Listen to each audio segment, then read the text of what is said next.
Hello everyone, this is Sakshi Rajput and welcome to Udit pharmacy. और आज के इस वीडियो में हम बात करने वाले हैं एब्रीवेशंस या फिर बोल सकते हैं बेसिक नॉर्मल मेडिकल टर्मिनोलॉजीज। अब बेसिक नॉर्मल मेडिकल टर्मिनोलॉजीज क्या होती हैं वो मैं आपको बता देती हूँ।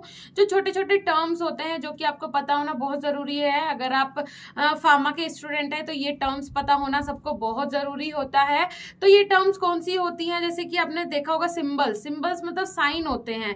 तो ये एब्रीवेशंस का मतलब यही होता है कि सिंबल्स साइन से हम ये समझ सके कि उस साइन का क्या मतलब है। अभी आप आगे देखेंगे वीडियो में तो आपको समझ में आ जाएगा। उससे पहले मैं आपको बता दूं, अगर आप डी फार्मा फर्स्ट ईयर या सेकंड ईयर के स्टूडेंट हैं तो आप उदित फार्मेसी क्लासेस ऐप डाउनलोड कर सकते हैं। वहां पे आपको पूरे कंप्लीट वीडियो लेक्चर्स प्रोवाइड करवाए जा रहे हैं। साथ ही साथ आपके एग्जाम की प्रिपरेशन के लिए लाइव क्लासेस भी हमारी एप्लीकेशन पे स्टार्ट हो गई है। तो एक बार जाके जरूर विजिट करें और ज्यादा जानकारी के लिए दिए हुए नंबर से संपर्क भी कर सकते हैं। इस नंबर पे आप हमसे डायरेक्टली संपर्क भी कर सकते हैं। उसके आगे चलते हैं फिर एब्रीवेशंस की साइड। तो एब्रीवेशंस में देखिए, फर्स्ट ऑफ ऑल यहाँ पे दिया है एम्पोल। Means AMP.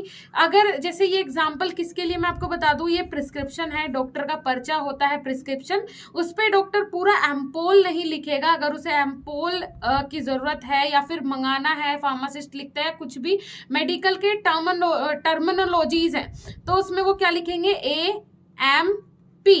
तो इससे आपको देख के समझ जाना है कि क्या लिखा है, एम्पोल्स लिखा है। अब एम्पोल्स क्या होते हैं?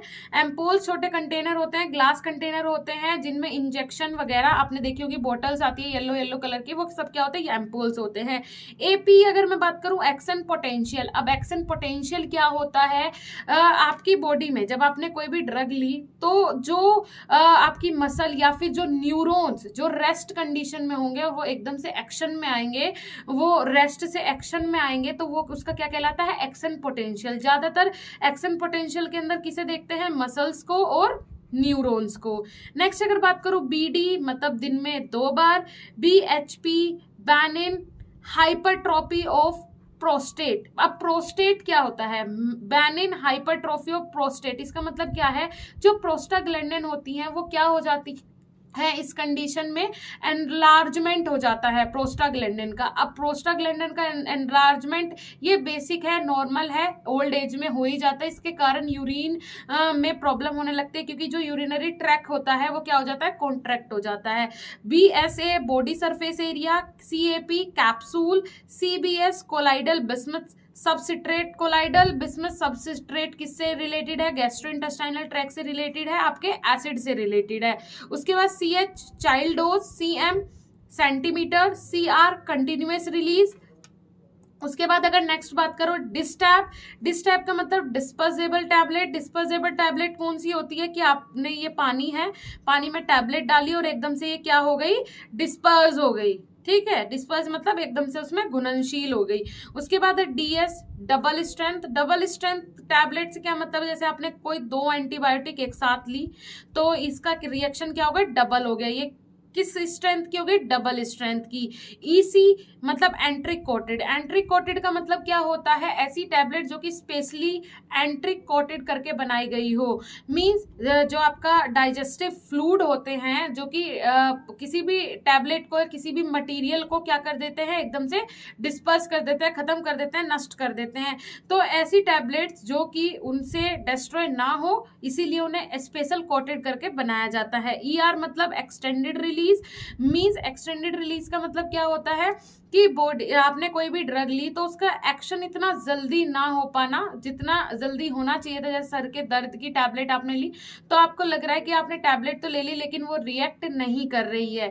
उसके बाद अगर मैं बात करूं, EXT एक्सट्रैक्ट, G ग्राम, GITS gastrointestinal therapeutic system, HR ID intradermal क्या होता है, इंट्राडर्मल मतलब जो आपकी डर्मल लेयर होती है स्किन की, उसमें इंजेक्ट करवाना, वो कंडीशन कहलाती है इंट्राडर्मल। नेक्स्ट अगर मैं बात करूं, IM intramuscular, ING injection, IU international unit, means international unit के अकॉर्डिंग कोई भी मेडिकेशन अगर प्रिस्क्राइब की हो, आई इंट्रावेनस वेन्स में जो इंजेक्ट किया जाता है, KG kilogram, L litre, LES lower oesophageal sphincter. अब लोअर ईसोफेगल स्पिंक्चर क्या होती है?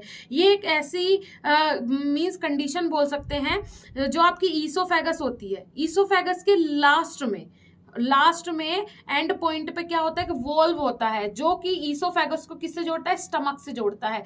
तो ये इससे रिलेटेड ही कुछ कंडीशन हो सकती है, या तो कोई बीमारी हो सकती है, कुछ भी हो सकता है, लेकिन रिलेट करता है किससे? लोअर ईसोफेगल स्पिंक्चर, यही पॉइंट होता है। अब बात करें LIQ liquid, M matter, MAX maximum, next है MEQ मिली इक्विवेलेंट। मिली इक्विवेलेंट का मतलब क्या होता है मैं आपको बता दूं। जैसे कोई भी एक बोल सकते हैं हमने कोई भी एक क्वांटिटी ली, उसका 1000th जो पार्ट होता है वो कहलाता है, किसी भी इक्विवेलेंट का 1000th पार्ट कहलाता है उसका मिली equivalent.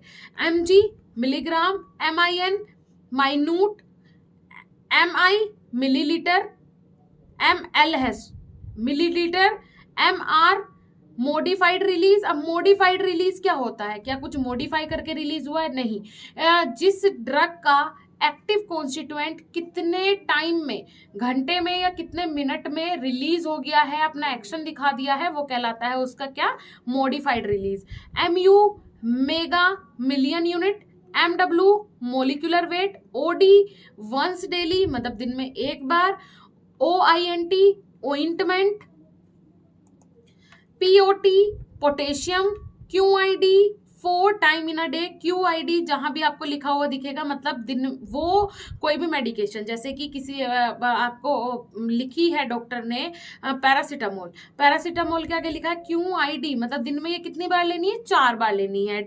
RDNA recombinant deoxyribonucleic acid. अब ये क्या होता है? RDNA ये आपने सुना है कभी? अगर सुना भी होगा तो पता होगा, नहीं सुना है तो मैं बता देती हूँ। रिकॉम्बिनेंट DNA मींस DNA जो होता है डीऑक्सीराइबोन्यूक्लिक एसिड, इसे लेबोरेटरी में रिकॉम्बिनेंट किया जाता है एक्सपेरिमेंट्स के लिए, किसी प्रैक्टिकल के लिए। उसके बाद SC सबक्यूटेनियस। सबक्यूटेनियस क्या होता है? जो आपका वो ट्रांसडर्मल था वो कहाँ लग रहा था? डर्मिस लेयर में लग रहा था, इंजेक्ट करवाया जा रहा था injection.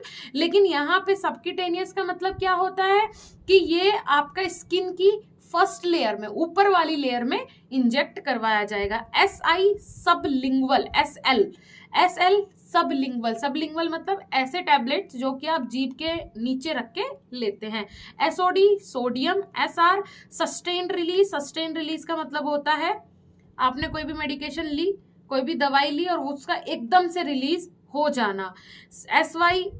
SUSP suspension, SYR syrup, TAB tablet, TDS 3 time in a day, THFA tetrahydrofolic acid. Tetrahydrofolic acid का यूज आपका मींस बॉडी के अंदर मेटाबॉलिज्म से रिलेटेड ही है, उसके लिए मेटाबॉलिज्म से रिलेटेड ही THFA दिया जाता है। TTS transdermal therapeutic system means transdermal therapeutic system का मतलब स्किन से रिलेटेड जितनी भी थेरेपी होती हैं उसे बोलते हैं ट्रांसडर्मल थेरेपेटिक सिस्टम। मतलब जो होगा स्किन से रिलेटेड ही होगा। U मतलब unit, UV ultraviolet, YR year, ZE Zollinger Ellison. अब ये जोलिंगर इलोजन क्या होता है? जब पैनक्रियाज या फिर जो इस इंटेस्टाइन होती है, इंटेस्टाइनल का अपर पार्ट, उस पे एक या एक से ज्यादा ट्यूमर हो जाए, वो कंडीशन क्या कहलाती है? जोलिंगर इलोजन। ये बहुत रेयर केस में होता है, लेकिन अगर हो जाता है तो ये कंडीशन कहलाती है ZE जोलिंगर इलोजन। होप सो ये सारे एब्रीवेशंस, सारी टर्म्स आपको क्लियर हो गई होगी और अच्छे से समझ में आ गई होगी। कोई भी कंफ्यूजन हो तो नीचे कमेंट सेक्शन में कमेंट कर सकते हैं। अदरवाइज अगर वीडियो अच्छा लगा हो तो भी कमेंट सेक्शन में कमेंट करके जरूर बताइएगा। मिलेंगे ऐसे ही इंफॉर्मेटिव वीडियो के साथ, तब तक के लिए धन्यवाद, नमस्कार।